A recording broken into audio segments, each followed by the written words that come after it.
आज का कहानी है दोस्तों, पति पत्नी का सच्चा प्यार। एक गांव में एक पति पत्नी थे। वो पति पत्नी एक दूसरे को बहुत प्यार करते थे, लेकिन उनकी आर्थिक स्थिति बहुत ही खराब थी। मगर वो पति पत्नी एक दूसरे का बहुत ही ख्याल रखते थे।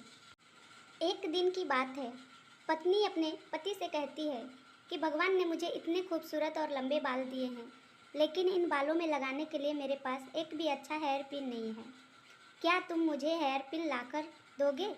तभी पति अपनी पत्नी से कहता है, तुम पागल हो?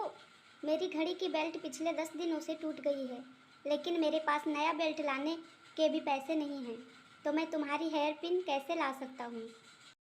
अगले दिन जब पति अपने काम से घर आ रहा था, तो उसे रास्ते में एक घड़ी की दुकान दिखी। तो उसने अपनी बिना बेल्ट वाली घड़ी बेच दिया और जो भी पैसे मिले उन पैसों से वो कटलरी की दुकान पर पहुंचा और अपनी पत्नी के लिए एक सुंदर हेयर पिन खरीद ली और उसे लेकर वो अपने घर की ओर चलने लगा। घर पहुंचकर पति ने दरवाज़ा खटखटाया। तभी पत्नी ने दरवाज़ा खोला तो पति कुछ देर तक अपनी पत्नी को देखता ही रहता है। तभी पत्नी ने अपने पति से कहा, क्या तुम भी भूत की तरह मुझे देख रहे हो? तभी पति बस इतना ही कह सका कि तुम्हारे बाल कहाँ गए?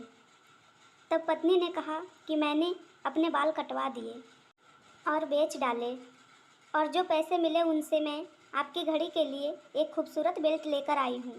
और पत्नी ने वो बेल्ट अपने पति के हाथ में रख दिया। तो पति ने पत्नी से कहा कि मैं इस बेल्ट का क्या करूँ? मेरे पास जो बिना बेल्ट वाली घड़ी थी उसको मैंने बेच दी, और जो पैसे मिले उनसे मैं तुम्हारे लिए एक सुंदर हेयर पिन लेकर आया हूँ। दोस्तों, हमें अपने जीवन में एक बात हमेशा याद रखनी चाहिए कि रिश्तों को बनाए रखने के लिए, विकसित करने के लिए हमें यह नहीं सोचना चाहिए कि दूसरा व्यक्ति मेरे लिए क्या करता है, बल्कि ये सोचना चाहिए कि मैं उसके लिए क्या करता हूँ।